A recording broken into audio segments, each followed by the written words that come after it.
In their length, इसका मतलब पहले एलोंगेशन स्टील का अपॉन किसका निकालना है, बोलो कॉपर का, बोलो।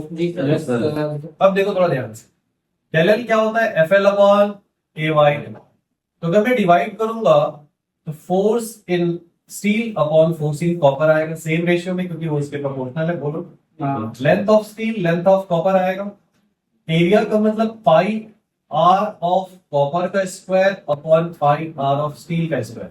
यहाँ उल्टा क्यों हो गया, क्योंकि वो इनवर्सली प्रोपोर्शनल है इसलिए। तो ये दोनों रिवर्स हो गए, ये दोनों, बाकी सब सेम ऑर्डर में है, बोलो। ठीक है, equal to force of steel upon copper. Steel में कितना फोर्स लग रहा है, 7 mg। देखो ध्यान से, ऊपर वाली वायर में दोनों का लोड काम कर रहा है ना, ये दोनों का लोड काम कर रहा है 2 और ये 5 का।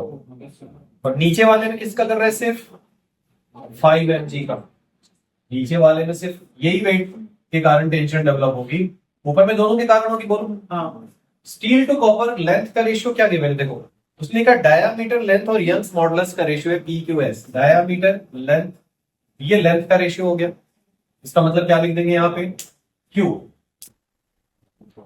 ठीक है, डायामीटर का रेशियो अगर P है तो रेडियस का भी वही रेशियो होगा। जो डायामीटर का रेशियो होता है दो वायर्स का, वही रेडियस का भी होता है, क्योंकि ट्वाइस होता है। यस और नो? तो रेडियस, लेकिन यहाँ पे उल्टा लिखना है, क्योंकि स्टील टू कॉपर का रेशियो P गिवन है, तो कॉपर और स्टील का क्या लिख दोगे, 1/P। यस और नो? S नहीं, डायमीटर का P है। यस और नो? यंग्स मॉडुलस का S है, तो वो भी उल्टा आ जाएगा, ऐसे S, तो क्या आ गया 7Q अपॉन 5P²। S ये रेशियो वाला तो था, बट थोड़ा केयरफुली बस वैल्यू पुट करने थे हमको।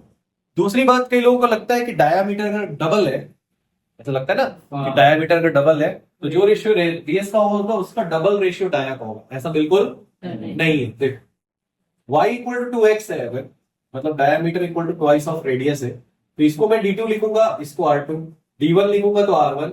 तो जो रेशियो डाया का आएगा वही रेशियो किसका आएगा, बोलो, रेडियस का। तो ये कई बार मिस्टेक इसमें होती है, ध्यान देना सबको।